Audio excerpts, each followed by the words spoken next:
For the final spring classic of the autumn, the UCI Women's World Tour stayed in Belgium, heading north towards the coast for Driedaagse Brugge de Panne, where COVID protocols and typical Belgian classics weather greeted the peloton. Well, I think there's enough wind to have some echelons today, so it will be all day have to focus on being in the front, stay out of trouble, and yeah, it will be one big fight, I guess. Yeah, we take the races into the hands. We have a strong team, and more and more you see the races, more we are racing like the men, and we don't hesitate to take the race in the hands and to race full gas. It's always better to be up the front and to protect the leaders. So yeah, I think we are strong enough to just take the win and go for it. It worked until now, so we hope today is going to be the same. And with the wind there is, I think it's always better to be up the front anyway. Yeah, well, it's actually a really hard race. It's flat, no hills, but that doesn't mean it's easy. It's a lot of wind, like small sections as well, and it makes for technical racing and aggressive racing. And I'm really looking forward to today. With the pandemic changing everything this year, the race start moved away from Brugge city centre, and even the route itself was changed. The peloton heading southwest instead of towards the coast like previous years. One thing that hasn't changed though is the profile, with the area's geography making for a very flat day. Indeed, the highest point of the course was less than 40 metres above sea level, and the only physical obstacles were bridges across the numerous rivers and channels. However, as always in this part of Belgium, the wind plays its part, and while the race stayed together until it reached two 46-kilometre circuits around the town of De Panne, crosswinds played a major role in the day.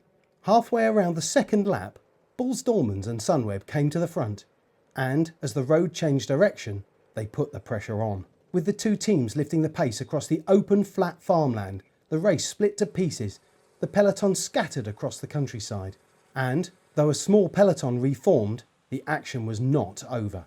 Inside the closing 20 kilometres, another crosswind section brought a repeat performance, splitting the race further, until a group of only around 20 women came into the closing 5 kilometres. Despite the frantic speed, one attack followed another.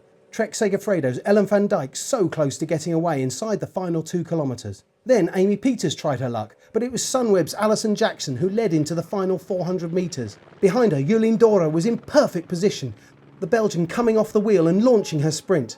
Lorena Wiebes was coming up fast from behind, and it was a drag line, Dora's effort making her veer across the road, with neither woman sure who'd won. And while Dora crossed the line first, her change of direction saw Wiebes awarded the win. I also made a small mistake in the sprint, to going a bit too late. But yeah, it's sprinting and you never know what's happened. Alison was doing a really long lead out. So I let Amy back in, because otherwise I was too early at the front. And then I made a small mistake to go a bit too late. So Jolien came across me and boxed me a bit in. So then I had to start my sprint a bit later, but I had a lot of speed and power. And yeah, then I felt also that she was coming a bit to the left.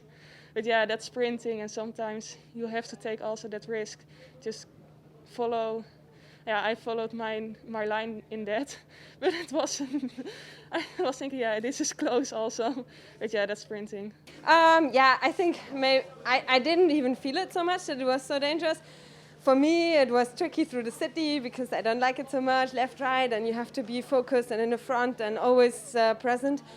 And then we came to the straight, but I think I was always out of trouble. And even when it got a bit close between Jolien and Lorena, I was more to the right side. And so I tried to be out of trouble and sprint as fast as I can. No, it's set for Jolien, but the rules are for everybody and it has to be safe, so sometimes the jury has to make a decision.